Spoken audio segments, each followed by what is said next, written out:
अस्सलामुअलैकुम my social media family. उम्मीद करती हूँ कि आप सब लोग हिफ्ज़ अमान से होंगे।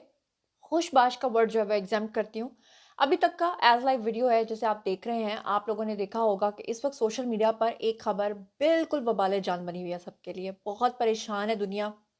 जहाँ जहाँ दुनिया में ये खबर पाकिस्तान के हवाले से पहुंची है, लोग इंतहाई परेशान हैं कि जहाँ पर आपने देखा होगा, सुना होगा कि एक बहू की लाश के 100 टुकड़े करके सास ने उसको आग से जला के फिर कुछ टुकड़ों को चबाने की कोशिश की और फिर उसके बाद गंदे नाले में फेंका। बहू के साथ उसकी शदीद नफरत की वजह क्या निकली? पुलिस ने मुल्ज़िमान तक पहुंचने में किस तरह से जो है इसमें पूरी मुआवनत किसने की? कैसे पुलिस को पता चला कि एग्ज़ैक्टली सास ही कल्प्रेट है जिसने अपनी ही बहू को कत्ल किया है? बहू का अपनी सास से बहू के होने के अलावा और क्या रिश्ता था? एक खूनी रिश्ता था, वो भी आपको बताऊँगी। लड़की का शौहर उस वक़्त कहाँ था और किसने सबसे पहले ये सारी चीज़ें बताई? एक खौफ़नाक वो कहानी आपको बताने जा रही हूँ जो इससे पहले सोशल मीडिया पर शायद ही किसी ने आपको बताई हो। चलिए शुरू करते हैं वन बाय वन। तो सबसे पहले तो आपको मैं बता दूं कि सोशल मीडिया पर आप लोगों ने ये खबर सुनी होगी कि जहां पर सिर्फ इतनी खबर बताई जा रही है कि एक लड़की यानी बहू जिसको कत्ल करके उसके ससुराल वालों ने उसके 100 टुकड़े करके गंदे नाले में बहा दिए। इससे ज्यादा मेरे ख्याल से सोशल मीडिया पर कोई आपको नहीं बता रहा। सबसे पहले आपको बताऊं कि ये वाकया लाहौर के करीब एक इलाका है जिसको डस्का कहते हैं। डस्का एक तहसील है, वहां के एक नवाही गांव के अंदर जो है ये वाकया पेश आया है। लोग इसको मिक्स कर रहे हैं, कुछ लोग इसे गुजरांवाला बोल रहे हैं, कुछ लोग इसको सियालकोट बोल रहे हैं। तो आपको बताऊं कि सियालकोट और गुजरांवाला के दरमियान में ये तहसील आती है जिसको डस्का कहा जाता है। ससुरालियों ने बहू का जिस तरह से पुरतशद्दुद कत्ल किया है और नफरत की जो खास ये कहानी है, इसके पीछे की असल क्या कहानी है वो आपके सामने मैं आज रखने जा रही हूँ। सबसे पहले तो आपको बताऊं कि डस्का की जो पुलिस है उन्होंने सबसे पहले इसको फाइंड आउट किया, किस तरह किया और पुलिस का अब तक क्या रद्द-ए-अमल सामने आया है, वो सब चीज़ें वन बाय वन आपके सामने मैं रखती जाती हूँ। जैसा कि मैंने आपको बताया कि ये वाकया जो है ये गुजरांवाला और सियालकोट के दरमियान में एक तहसील आती है जिसको डस्का कहते हैं, जो कि सियालकोट को भी लगती है और गुजरांवाला को भी लगती है। तो ये वहाँ का जो मैंने आपको बताया कि नवाही गाँव है, इस गाँव का जो नाम है, एग्ज़ैक्ट लोकेशन आपको बता रही हूँ, इसको कहते हैं कोटली मरला। कुछ लोग इसको कोटली मरला कहते हैं, कुछ लोग इसको कोटली मराला कहते हैं। वहाँ पर ये वाकया पेश आया है। तकरीबन 3 दिन पहले जो है वो सास और बहू का शदीद झगड़ा हुआ और झगड़ा इस हद तक शिद्दत इख्तियार कर गया कि सास ने बाकायदा तौर पे बहू की कत्ल की प्लानिंग करके उसको बाकायदा तौर पे अपने साथ 3 से 4 लोगों को मिलाकर कत्ल किया। वो 3 से 4 लोग कौन थे? उसके बारे में भी आज के वीडियो में आपको बताऊँगी और दूसरे शहरों से भी लोगों को बुलाया। वो उस उनके बयानात भी आपको बताऊँगी। अच्छा, सबसे पहले आपको बताऊँ कि पुलिस तक ये मामला पहुँचा कैसे? ऐसे पहुँचा कि लड़की को जब कत्ल कर दिया गया और उसके टुकड़ों के साथ जो है वो बेहुरमती की गई, फिर उनको जलाया गया, फिर उनको बोरियों में बंद किया गया, फिर उनको बहाया गया। उसके बाद जो लड़की के घर वाले थे वो लगातार अपनी बेटी के साथ राब्ते में रहा करते थे, फ़ोन्स के ऊपर रहा करते थे। उन्होंने लड़की को कई दफ़ा कॉन्टैक्ट करने की कोशिश की, लेकिन जब उनका राब्ता नहीं हो सका तो वो परेशान हुए। फिर उसके बाद उन्होंने लड़की के ससुराल वालों को बार-बार पूछा कि हमारी बेटी कहाँ है? लेकिन जो ससुराल वाले थे उनका इल्ज़ाम ये था कि लड़की बदचलन थी, वो कहीं चली गई है, हमें नहीं पता। आपको यहाँ पर एक और बात बताऊँ कि जो सास हैं वो बहुत बार अपने बेटे से इस चीज़ का मुतालबा कर चुकी थी कि इसको तलाक दे दो क्योंकि ये अच्छे किरदार की मालिक लड़की नहीं है। जबकि हकीकत का इससे दूर-दूर तक कोई लेना-देना नहीं था। लड़की स्ट्रॉन्ग कैरेक्टर की मालिक थी, अपने शौहर के साथ बिल्कुल लॉयल थी, लेकिन ये सिर्फ़ और सिर्फ़ सास का इल्ज़ाम इसलिए था कि सास जो है वो किसी भी तौर पे उसको बहू के तौर पे कबूल करने को तैयार नहीं थी। वो सास जो खुद उस लड़की को बहू बना के लाई थी। फिर उसके बाद क्या हुआ कि जो लड़की के घर वाले हैं, उन्होंने ये डिसाइड किया कि ठीक है, अगर हमारा लड़की से राब्ता नहीं हो पा रहा, तो हम फाइनली पुलिस में जो है वो रिपोर्ट दर्ज करवाते हैं। फिर वो थाने में गए। थाने में जब वो गए तो वहाँ जाके उन्होंने मुकदमा दर्ज करवाया और मुकदमा दर्ज करवाने के बाद तफ्तीश का अमल जो है वो शुरू हुआ। दौरान तफ्तीश जब ये पकड़ लिए गए मुल्ज़िमान, तो इन्होंने वहाँ पर पुलिस के सामने सब कुछ उगल दिया और एतराफ़ भी कर लिया कत्ल का और पुलिस ने बोरी बंद लाश जहाँ पर इन्होंने बहाई थी, वहाँ से जाकर उन टुकड़ों को इकट्ठा करके बरामद भी कर लिया। आपको बताती चलूँ कि पुलिस के मुताबिक जो अभी तक बयान आया है, उसमें उन्होंने ये बताया है कि मकतूला जो है उसकी शादी 4 साल कबल हुई थी और शौहर जो है वो बैरून मुल्क सऊदी अरब में मुकीम था। मुल्ज़िमान के खिलाफ कत्ल का मुकदमा जो है वो दर्ज कर लिया गया है। लेकिन कहानी सिर्फ यहीं तक नहीं रुकती, बल्कि कहानी इससे भी बहुत आगे जाती है, जो कि मैं आपको इसकी तफ़सीलात से जो है वो आगाह करने जा रही हूँ। तो मैं आपको बता दूँ यहाँ तक तो ठीक था कि सारी कहानी समझ में आ रही है कि ठीक है जी, बहू को नफ़रत थी सास से, सास को नफ़रत थी बहू से, झगड़े होते थे, सास ने कत्ल करवा दिया। लेकिन अब यहाँ पर बहुत सारे सवालात जन्म लेते थे, और जो लोग जानना चाहते थे, जिसकी वजह से ये व्लॉग मैं बना के तमाम तफ़सीलात से आपको आगाह करने जा रही हूँ, क्योंकि बहुत सारे लोग ये जानना चाहते थे कि आखिर इस कदर शदीद नफ़रत की वजह क्या थी। हर घर में सास बहू के झगड़े होते हैं, लेकिन इस वाले मामले के अंदर स्पेसिफिकली ऐसा क्या था कि सास की नफ़रत इस हद तक शिद्दत इख्तियार कर गई थी कि सास ने ना सिर्फ बहू को कत्ल किया, बल्कि कत्ल करने के बाद उसके टुकड़े किए, टुकड़े करके उनको जलाया, फिर कुछ को चबाया, फिर उसके बाद जाकर उसको फेंका। ये जो पूरे कत्ल का अंदोनाक वाक़या हुआ है, इसकी जो सनसनीखेज़ वारदात की अंदर की कहानी है, वो लेकर आपकी खिदमत में हाज़िर हुई हूँ, और अब मैं आपको वन बाय वन वो कहानी बताती हूँ। जैसा कि मैंने आपको बताया कि ये सियालकोट के करीब तहसील डस्का में ये वाक़या पेश आया। तो एक और बात सुनकर आपको इंतहाई दिली दुःख होगा, और वो इस बात पर आपको दुःख होगा कि अक्सर लोग हैं वो ये कहते हैं कि गैरों में शादी की थी, जिसकी वजह से हमारी बेटी के साथ या हमारे बच्चे के साथ ये हादसा पेश आया। लेकिन आपको जानकर और भी ज़्यादा दुःख और तकलीफ़ होगी कि ये जो बहू जिसको कत्ल किया है, ये जो सास थी, ये सास उस लड़की की सगी खाला भी थी। जी हाँ, लड़की की शादी जो है वो सगी खाला के घर पे हुई थी, और वहाँ पर बहू को इस तरह से सास जो है, यानी कि सगी खाला भी और सास भी, उन्होंने लाश जलाकर टुकड़े करके नाले में बहाने के जो पूरे वाक़ये को उन्होंने कन्फेस किया था पुलिस के सामने, उसके अंदर जो पेशरफ्त हुई है, उसमें जो इब्तदाई तहकीकात सामने आई हैं, उसके मुताबिक गुजरांवाला के रिहायशी थे ये लड़की वाले जो थे। और गुजरांवाला के रिहायशी होने के साथ-साथ आपको ये भी बता दूँ कि लड़की का जो बाप था, वो पुलिस में एएसआई था। शब्बीर अहमद उनका नाम था, और बेटी जिसका नाम ज़ारा बताया जा रहा है, उसकी शादी को तकरीबन 4 साल हो चुके थे।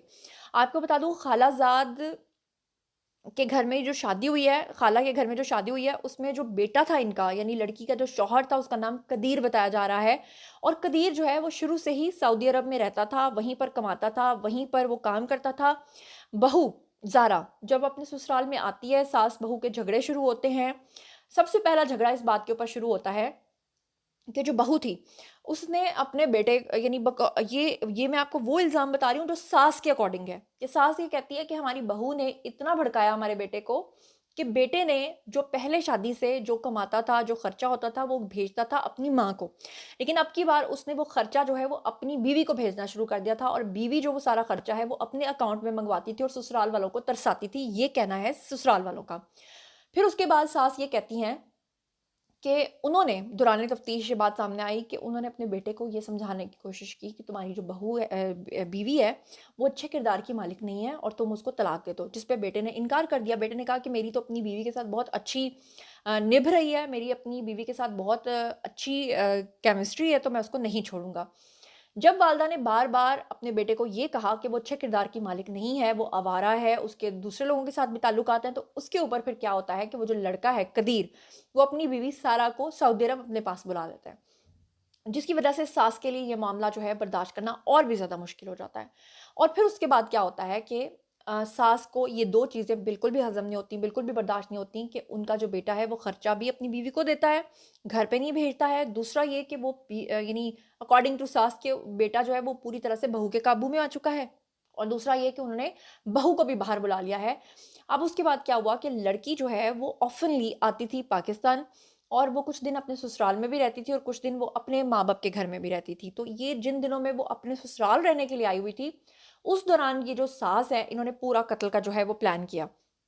आपको बताऊँ कि 4 साल पहले इस जोड़े की शादी हुई थी, और इनके हाँ, एक बेटे की आज से 2.5 साल पहले पैदाइश भी हुई, जिसका नाम उन्होंने शाफ़े रखा, इनका बेटा पैदा हुआ था। शादी के बाद कदीर जो है उसने बीवी का जब अकाउंट ओपन करवाया, तो सारे पैसे वहाँ पर जब भेजना शुरू किए, तो वहाँ से असल में लड़ाई जो है वहाँ से शुरू हुई।